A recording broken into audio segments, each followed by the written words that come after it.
حتى أهل البدع والأهواء، أهل البدع العقائدية وأهل البدع السياسية. أنا أقول بيننا وبينكم السلف، بيننا وبينكم الكتب، كان فيقول البدع بيننا وبينكم. Bismillahirrahmanirrahim. Alhamdulillahilladzi arsala rasulahu bil huda wa dinil haq liyudhhirahu 'ala ad-dini kullihi wa kafaa billahi shahida. Asyhadu an la ilaha illallah wahdahu la syarika lah iqraran bihi wa tauhida. Wa asyhadu anna Muhammadan 'abduhu wa rasuluh sallallahu alaihi wa ala alihi wa sallama tasliman mazidan la nabiyya ba'dah. Ikhwani fid din, a'azzani wa a'azzakumullah jami'an wa barakallahu fikum. Sebelum kita melanjutkan bacaan terhadap kitab 300 hadis sahih muttafaqun alaih yang diambil dari kitab Riyadhus Shalihin yang dikumpulkan oleh Syekh Abdullah Al-Riyani waffaqahullah. Pembahasan atau hadis yang sebelumnya kita baca disetorkan terlebih dahulu. Kemarin kita baca 3 hadis yang berisikan tentang keutamaan malam Lailatul Qadar dan juga keutamaan orang yang menghidupkan malam tersebut. Karena malam tersebut dalam setahun tidak terulang 2 kali, hanya sekali saja. Itu pun pada malam kapan? 10 malam terakhir di bulan Ramadan. Itu pun pada malam-malam ganjil. Yang paling bisa diharapkan adalah malam 27. Dan tidak menutup kemungkinan bisa terjadi malam 21 atau malam 23 atau malam 25 atau malam 29. Namun di sana ada riwayat yang sahihah yang para ulama juga menguatkannya, yang paling bisa diharapkan adalah malam 27. Yang hafal 3-3-nya disetorkan serentak seperti biasanya. Yang hafal cuma 1 atau 2 berikutnya nanti. Tafadhalu.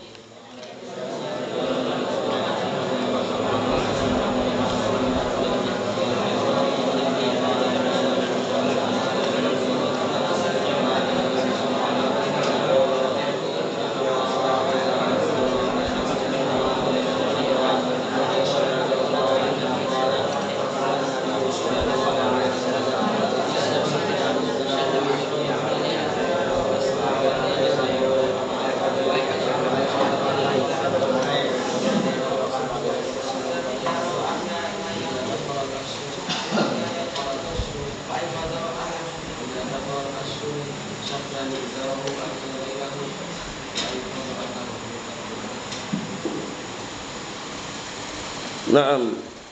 Ahsantum barakallahu fiik. Ada yang hafal? Fadhal.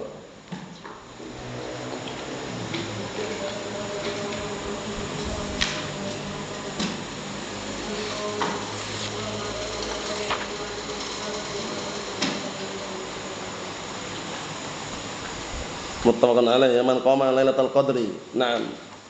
Ahsantum barakallahu fiik, a'anakumullah. Yang berikutnya disimak baik-baik, kita akan ambil 2 hadis saja. Di sini ada 4 hadis, tapi kita ambil 2, diperhatikan baik-baik, yaitu bab fadlis siwaki wa khisalil fitrah. Bab keutamaan siwak dan juga tabiat fitrah manusia. Memang fitrah di sini artinya biasanya diartikan kesucian. Seperti itu. Jadi sifat-sifat atau karakteristik istilahnya gitu ya, kesucian. Nah, karena al-fitrah sini nanti kaitannya dengan amalan-amalan sunnah yang itu sudah menjadi tabiat manusia. Tabiat manusia dalam artian manusia biasanya enggak terlepas dari itu. Bisa dipahami? Padahal itu termasuk amalan sunnah. Jadi tabiat manusia yang itu termasuk bagian dari apa? Ternyata bagian daripada amalan sunnah, nanti akan kita sebutkan nanti ya. Nah, barakallahu fiik, ada 5 perkara yang dianggap sebagai fitrah manusia. Sebagian mereka memaknakan termasuk amalan sunnah atau amalan kesucian. Naam. Tentunya barakallahu fiik, kalau memungkinkan dan juga bisa, maka menggunakan siwak keutamaannya sangat besar. Keutamaannya sangat besar. Kalau di Arab sana terkenal pohonnya namanya pohon arok. Pohonnya nama pohon apa? Pohon arok. Naam. Di sana ranting-rantingnya itu barakallahu fiik, ada yang diperjualbelikan, ada yang gratis, tergantung. Semakin basah biasanya mereka semakin senang karena ada semacam rasa khas di situ. Ada yang pedas, paham ya, pedasnya itu pedas alami. Kalau zaman sekarang kan antum tahu kan di herbal-herbal itu, di toko-toko herbal mereka jual ada yang original natural, ada yang rasa ini, rasa itu, moka pun ada, rasa moka. Ya, aroma-aromanya itu ya. Wa illa pada asalnya yang namanya siwak barakallahu fiik itu lebih baik yang rasanya rasa alami. Nah, ada yang yabis, ada yang rotab. Rotab itu yang basah, yabis yang kering. Biasanya yang mahal yang basah tadi karena ketika untuk bersiwakan itu enak. Paham ya? Naam.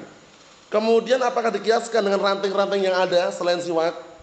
Contohnya antum menemu ranting di kayu itu antum ambil untuk pakai siwak atau bagaimana? Dijelaskan para ulama barakallahu fiik, memang siwak ini khusus sebenarnya. Rantingnya enggak boleh sembarang ranting. Karena kalau antum pakai ranting-ranting yang ada itu, gusi antum bisa sempal nih. Bisa sobek-sobek itu. Ranting-ranting kayuan banyak itu. Paham ya? Tapi itu enggak bisa untuk bersiwak. Paham ya? Sehingga siwak ini memang khusus. Barakallahu fiik, dari kayu siwak, rantingnya itu khusus pada pohon arok tadi itu, na'am. Adapun untuk yang antum saksikan ranting-ranting kayu ini untuk dikiaskan sangat jauh tidak bisa ya karena berbahaya. Kemudian apakah bisa dikiaskan dengan apa? Sikat gigi. Barakallahu fiik, kalau untuk dikiaskan dalam hal bersucinya untuk bisa membersihkan barakallahu fiik itu bisa. Tapi kalau dipakai dalam sholat, sebelum sholat itu nggak bisa. Karena nggak mungkin antum bawa sikat gigi di sini, kemudian ketika mau sholat antum gini kan? Mungkin nggak kira-kira? Jadi bawa gosok gigi itu, sikat gigi taruh sini, kemudian orang pakai siwak atau pakai sikat gigi ini. Kias katanya, nggak bisa. Namanya nggak bisa. Karena memang barakallahu fiik dijelaskan itu ranting khusus pohon arok tadi itu. Mafhum? Ya semoga dimudahkan karena ini pun kalau di Indonesia kan tetap harus beli kan. Kadang kalau nggak dapat hadiah beli. Ya toko-toko herbal itu ada ya, macam-macam bentuknya dan jenisnya. Kita baca hadisnya disimak baik-baik barakallahu fiik. Hukumnya apa? Sunnah. An Abi Hurairah radhiyallahu anhu, disimak. Anna Rasulullah sallallahu alaihi wa ala alihi wasallam qala, "Laula an ashqa ala ummati aw 'ala an-nasi la amartuhum bis-siwaki ma'a kulli salatin." Muttafaqun alaih. Kita artikan disimak baik-baik. Dari hadisnya Abi Hurairah radhiyallahu anhu bahwasanya Rasulullah SAW beliau berkata, kalau seandainya aku tidak memberatkan atas umatku atau atas manusia, niscaya aku perintahkan mereka agar bersiwakan setiap kali mau sholat. Tapi kira-kira beratkan nggak kalau diwajibkan itu? Memberatkan. Setiap kali mau sholat harus bersiwakan. Paham ya? Nah maksudnya itu kalau perintahkan wajib. Tapi anjuran motivasi seperti ini, para ulama telah menyebutkan kalau seandainya bukan hadis ini, niscaya siwak itu wajib. Mahfum? Kalau seandainya bukan hadis ini niscaya apa? Memakai siwak itu wajib. Dikarenakan ada hadis ini sharifnya yang memalingkan dari perintah yang semula zahirnya wajib menjadi sunnah. Mahfum? Antum lihat itu. Laula an asyqa ala ummati aw 'alan nasi la amartuhum bisiwak ma'a kulli salatin. Kalau seandainya aku tidak memberatkan umatku atau tidak memberatkan manusia, niscaya aku perintahkan mereka untuk bersiwakan setiap kali mau sholat. Kalau ini wajib, manusia berat karena tidak setiap tempat punya pohon siwak. Paham ya? Dan kalau dikiaskan dengan sikat gigi tadi kan nggak cocok, nggak sesuai kan? Kemudian kalau kita ambil ranting-ranting sebelah ranting kan rantingnya nggak pas juga. Mafhum? Sehingga hukumnya sunnah. Hukumnya apa? Sunnah. Kalau antum ingin mengamalkan sunnah itu, barakallahu fi, kemudian tidak bisa terwujudkan kecuali harus beli, maka membeli siwak hukumnya apa? Sunnah. Kaidahnya apa? Mala tatimus sunnah illa bihi fahuwa sunnah. Perkara sunnah itu tidak akan sempurna kecuali harus dengan sesuatu tersebut, maka sesuatu tadi hukumnya sunnah. Antum ingin mengamalkan sunnah, bersiwakan, enggak akan sempurna kecuali harus beli siwak, berarti beli siwak hukumnya sunnah. Itu kaidah dalam ilmu barakallahu fikih dan sudah lewati berkali-kali. Kesimpulannya memakai atau menggunakan siwak ini apa hukumnya? Wajib atau sunnah kesimpulannya Sufyan? Sunnah, na'am. Jadi para ulama menjelaskan kalau seandainya bukan hadis ini saya perintahnya bisa wajib. Tapi karena ada hadis lafaz ini ya yang ana sebutkan tadi karena memberatkan umatnya kalau diwajibkan itu. Karena tidak setiap tempat ada siwak. Paham ya? Na'am barakallahu fiik. Yang berikutnya. An Hudzaifah ibn al-Yaman radhiyallahu anhu qala kana an-nabiy sallallahu alaihi wa ala alihi wasallam idza qama min al-lail yashussu fahu bis-siwak muttafaqun alaih. Diperhatikan baik-baik ana terjemahkan. Dari hadisnya Hudzaifah ibn al-Yaman radhiyallahu anhu, beliau sahabat yang mulia, sahabat yang mulia. Naam, sahabiyun jalil. Sahabiyun jalil. Digelari dengan apa gelarnya? Hudzaifah ibn Yaman. Ayo. Hudzaifah ibn Yaman, Abdullah. Naam, sahibus sir Rasulullah sallallahu alaihi wasallam, sahabat rahasia. Sahabat rahasia, sahabat khusus Rasulullah sallallahu alaihi wasallam, karena masalah fitnah itu hampir semuanya Hudzaifah tahu. Seputar fitnah yang akan terjadi di akhir zaman. Maksudnya tentunya dengan apa? Kabar dari Rasulullah sallallahu alaihi wa ala alihi wasallam. Dikenal dengan sahibus sir. Dikenal dengan apa? Sahibus sir Rasulullah sallallahu alaihi wasallam. Perhatikan faedahnya ini ya. Dikenal dengan sahabat rahasia Rasulullah sallallahu alaihi wa ala alihi wasallam. Naam. Kemudian Hudzaifah ibn Yaman, kisahnya tidak asing lagi di telinga antum. Waktu itu para sahabat ketika berkumpul, nah barakallahu fiik, mereka bertanya kepada Rasulullah SAW tentang apa? Tentang kebaikan. Sedangkan beliau justru bertanya tentang kejelekan. Orang kan berpikir, aneh. Orang bertanya kebaikan, kenapa Hudzaifah ibn Yaman justru bertanya tentang kejelekan? Kira-kira kenapa kira-kira? Karena khawatir kalau kejelekan itu menimpa dirinya. Apa hadisnya itu? Karena ashabu Rasulullah sallallahu alaihi wasallam yas'alunahu 'anil khair wa ana as'aluhu 'anil syarr makhafatan an yudrikani. Makhafata an yudrikani. Artinya dahulu para sahabat Rasulullah SAW mereka bertanya kepada Rasulullah tentang kebaikan, sedangkan aku bertanya tentang kejelekan.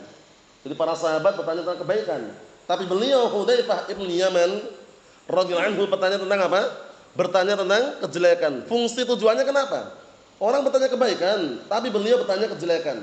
Makhafata an yudrikani. Beliau khawatir kalau kejelekan itu menimpa dirinya. Dan ini perlu diperhatikan barakallahu fiik. Jadi kadangkala walaupun kita sudah mengenal dakwah salafiyah, sunni salafi, tapi di tengah-tengah dakwah salafiyah itu kadangkala ada beberapa yang perlu kita perhatikan. Paham ya? Di sana ada kejelekan-kejelekan yang disusupkan oleh ahli bid'ah wad dhalal. Disusupkan oleh orang-orang hizbiyin, disusupkan oleh orang-orang yang tidak bertanggung jawab, yang fungsinya itu merusak dakwah salafiyah. Nah, kalau kita nggak tahu bagaimana? Kan gitu. Harus tahu, makanya jangan sampai termakan syubhat orang-orang hizbiyun. Kalau bicara yang baik saja. Nggak usah bicarakan apa? Nah, kesesatan orang lain katanya. Kita katakan harus bahkan. Kenapa? Agar kita tidak tersesat. Kalau antum nggak tahu kelompok Mu'tazilah, Jahmiyah, Khawarij, Jama'atut Tabligh, Ikhwanul Muflisin, Hizbut Tahrir, Jamaah Ansarus Sunnah, Jamaah Ansarud Daulah, ISIS, Jaringan Al-Qaeda. Kalau antum nggak tahu kan bingung nanti. Berjubah, berjenggot, istri bercadar, bahkan lelaki mereka, ikhwah mereka pun bersorban. Tapi kalau kita nggak tahu ideologi mereka, nggak tahu pemikiran mereka, khawatir terjatuh ikut mereka. Makanya ketika orang mengetahui kejelekan itu bukan untuk berbuat apa? Kejelekan, tapi untuk apa? Berhati-hati agar tidak terjatuh dalam kejelekan. Pantunnya ingat, aku mengetahui kejelekan bukan untuk berbuat kejelekan, tapi untuk berhati-hati dari kejelekan tersebut. Ingat enggak? Tafadhal, Ihsan.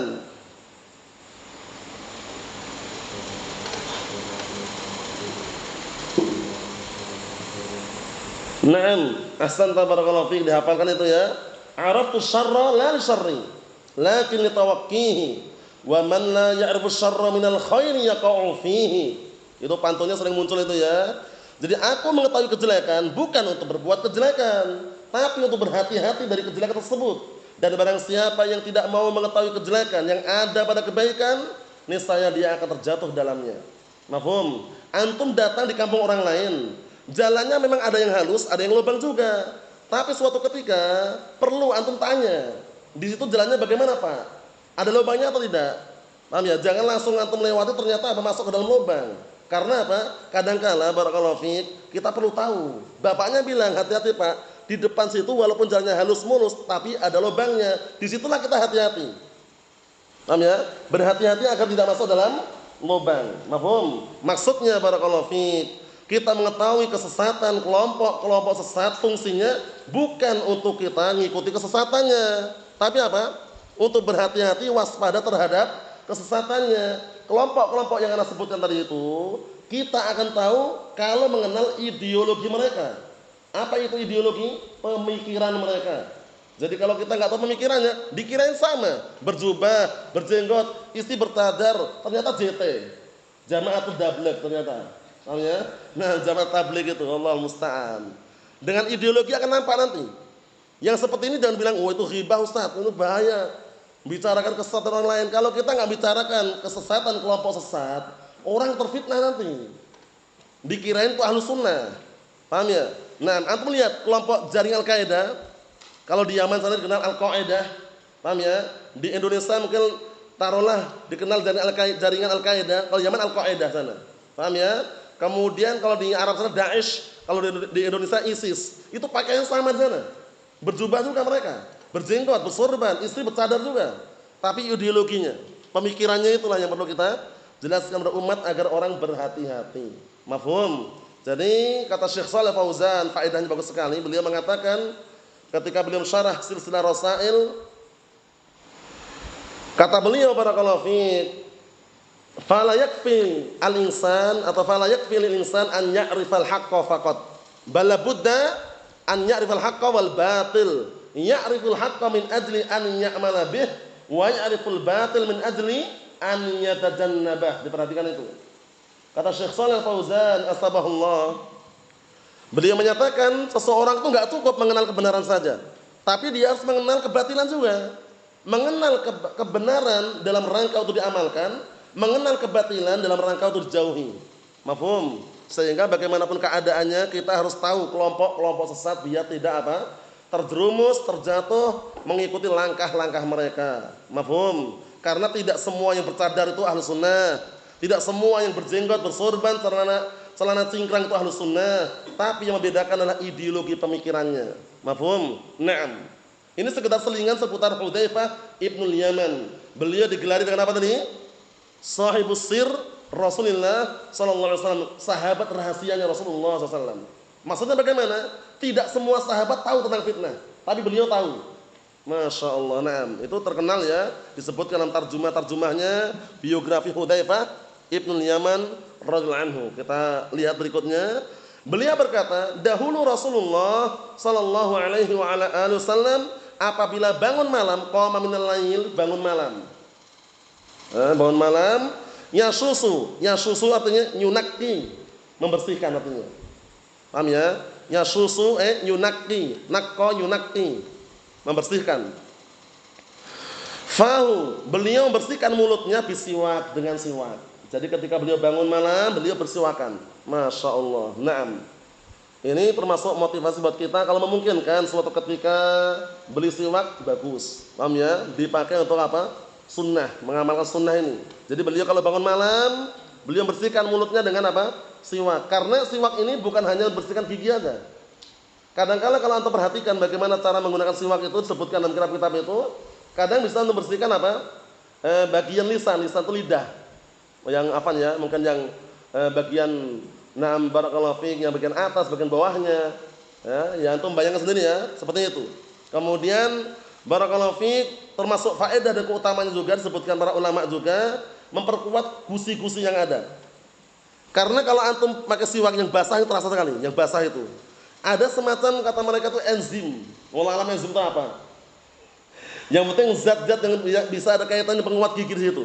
Paham ya? Nah, barakallahu fiik, dan rasanya pun rasakan kalau enggak percaya. Yang rotb, yang basah itu kalau antum pakai siwak, itu rasanya kayak agak pedas-pedas itu. Paham ya? Masya Allah, na'am. Yang jelas ini yang kita ambil barakallahu fiik, pembahasan seputar keutamaan siwak. Adapun untuk yang fitrah tadi pada pertemuan yang akan datang, karena 2 hadis ya, barakallahu fiik, ditunda pada pertemuan yang akan datang. Yang antum hafalkan nanti 2 saja. Yang sudah kita lewat tadi seputar apa? Disunnahkannya menggunakan siwak, hukumnya tidak wajib tapi sunnah. Walaupun sunnah kalau memungkinkan, afdalnya tetap dikerjakan. Nasallahu as-salamata wal afiyah. Walhamdulillahirabbil alamin.